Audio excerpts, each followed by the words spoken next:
El suever va hacia la villa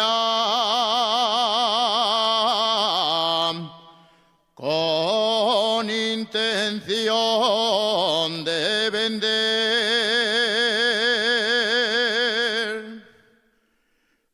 Dos hiatos en el mercado así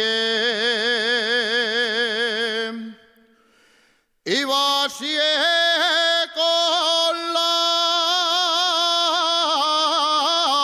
mi mujer.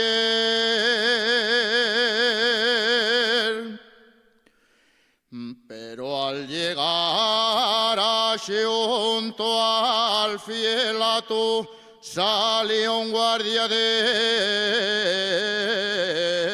consumos. Yo con mucho atrevimiento dije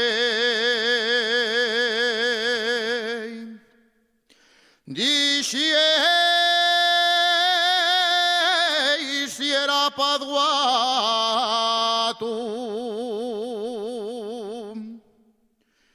eché otros dos pasiquinos hasta llegar a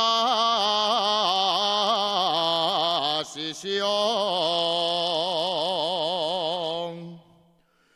Salieron dos macipales, querían llevarme al cuarto.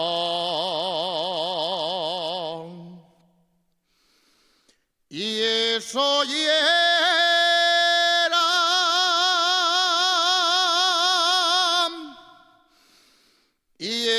era porque los dos míos yatiquinos con les pezuñer desempiedraben la carretera.